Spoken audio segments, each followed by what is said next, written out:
你看，美国对中国的这个政策呢，自从这个罗斯福跟马歇尔1945年呢，在这个费正清他那个中国智库之下就出现的一个误判，因为我们要看到30年代不只是美国，在英国啊出现一个对斯大林、对社会主义的某种的向往，对于这个资本主义财团，尤其是这个工业集团呢，引起的贫富悬殊有很大的不满。30年代的时候，在英国剑桥毕业，都出了5个间谍，都是这个苏联啊精心培养，结果后来布置在英国的军情处啊，然后呢就是说出卖了大量的情报。这个5个人让英国、美国在对苏联的冷战时期吃了很大的亏。那为什么会有这样的人进去呢？因为这30年代左翼的思想非常流行，尤其是在年轻人之间。我们要知道，这也不光是西方人的这个特色，反正中国人也一样。当你年轻的时候见义勇为、热血沸腾，读了巴金的这个《家春秋》，看见的这个老头子作为一个地主阶级的代表很多思想、很多观点死骨不化婚姻呢要这个父母来配对他们所以这个年轻人要求自由恋爱对于这个世界上的很多的不平等的事情呢，觉得要矫正，这个是没有办法的，这是上帝造成的。因为我们在生理上在10几岁、20几岁的时候是有正义感的，但是你这个正义感是基于一种对于人生的社会的很多这种人情世故或者因果关系这个复杂的这个政治理论的不成熟的认识，所以每一个人几乎如果你读书的话，20几岁都不是必定这个思想是靠向左派。那么美国呢，30年代到40年代进入智库的那些，到今天也一样，在东岸的那些都是知识分子。知识分子呢，首先呢，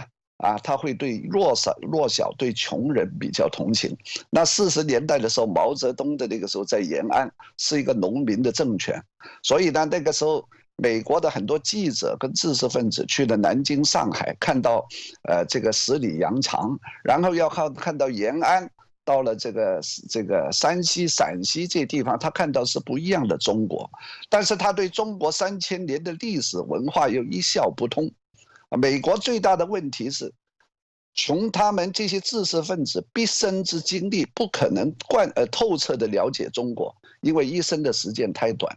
你要是从哈佛、耶鲁毕业，你读的是什么欧洲历史或者是哲学，你要这个拉丁文欧洲的历史世界历史什么要很了解，再加上你已经花了时间学1、2门这个欧洲语言，你要从头17、18岁来学中文呢，对于一个洋人来说，在那个时候起步是很晚的。我算你到了中国或者是台湾去学中文，然后住这个3、4年，把这个中文说得流利。然后你要对中国3000年的历史开始要读，3000年的历史那就汪洋大海了。这个三皇五帝然后这么多朝代，这个你要记住这个历史的事实还不够，你还得要解读，比方讲中国的墨家、法家、儒家、道家又是怎么回事？中国的帝王到底是基于什么样的心理的文化？然后中国虽然在5·4运动的时候出了一些受西方美国影响的自由派，这些自由派回到中国是会受到什么样的排斥跟阻力？这个戊戌维新跟这个明治维新如何比较？其中成败的原因又是什么？那你得又要接触到整个东亚的历史、日本的文化。所以呢，就庄子说人生而有涯，而知也无涯。所以对于任何的美国的知识分子，到了今天这个关头，他要紧急的了解整个中国民族的心理。中国的这个法家从这个朱元璋康熙、雍正的这个流传到今天，秦始皇到今天这个帝皇心理，跟中国的这个小农社会的那些逆来顺受。这个口腔期还没有完全走出来的那种诉求，然后呢加在当中的一小撮去了美国读书，但是如果是读理工科技，对于这些人文呢，这个民主自由的思想啊，他可能是麻木不觉，或者是不关我的事。只有少数人去读人文学科的，对于这个有这个意识，有这个诉求，是不是啊？所以呢，所谓的把中共跟中国分开，这还是不够的。啊，另一方面，中共也是中国的一部分。虽然它是从苏联传来的，但是它是跟中国人、中国文化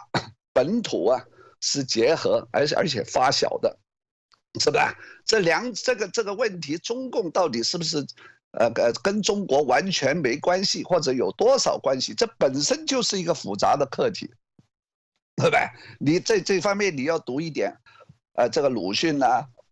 林语堂啦、甚至是博洋啊，才知道。那你对一个现在你对一个美国所谓的汉学家，他哪来这么多的时间？他的生命太短了，我们每一个人的生命都太短了啊！这个世界太复杂了，东西方的文化啊，这个里头你要比较或者对照啊，有太多细节我们要知道，而且知道以后还要想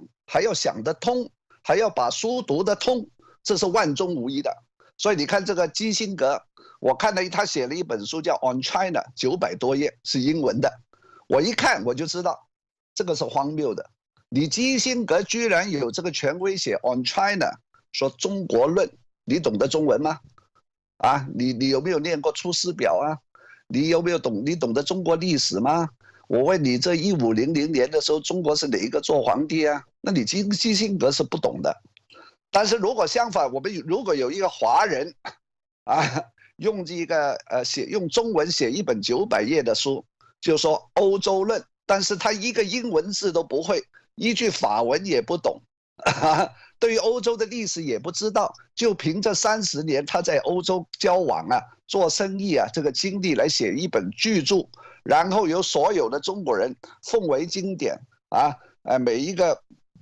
中国老板呢，去欧洲以前都看这本书啊，你说可笑吗？不可啊，这是不可思议的。所以这里头啊，我认为对于这个西方这个自由派知识分子，他有一点他自己不愿意承认的种族主义在里面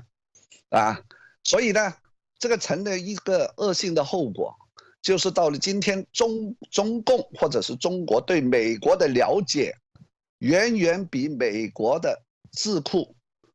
至少是在民主党那边，跟美国的知识界对中国的了解为多，但是美国的知识界是很傲慢的，所谓的 intellectual arrogance。如果他来自哈佛啦、斯坦福啦，或者什么 MIT 啦，你跟他说，哎，你不懂啊，他不接受的，是吧？因为他还是那一种高高在上的，这就叫白人的优越感，这就是白人至上主义。这种白人至上主义，并不是说他骂川普及其支持者，在东西岸这些知识分子里边都有，哈哈，对不对？所以呢，这是美国人自己有很大的问题。现在这个问题呢，他们有人愿意面对，但是有很多人也看不穿，也不愿意面对。啊，但是现给他们美国的时间已经不够了 ，Time is running out。再加上4年1任这种议会民主啊，这种选举啊，吵吵闹闹的，过2年又是中期选举，一到这种选举又会把焦点呢又会放在其他的方面，所以现在中国具有一个很大的优势。首先，他对美国的了解跟这个政策，他是代代的那个手册、那个守则该怎么办，它是一代一代传下来的。但是美国已经有一个断层了。因为由于这个罗斯福这个马歇尔那个时候看见蒋介石，我们不愿意支持了。即使宋美龄你是卫斯理学院毕业，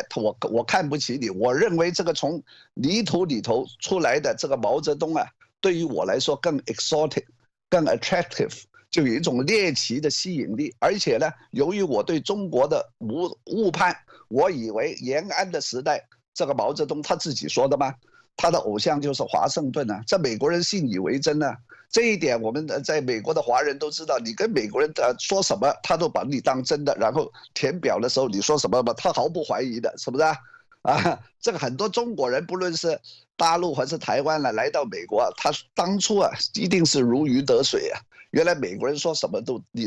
他都相信啊。但是在中国人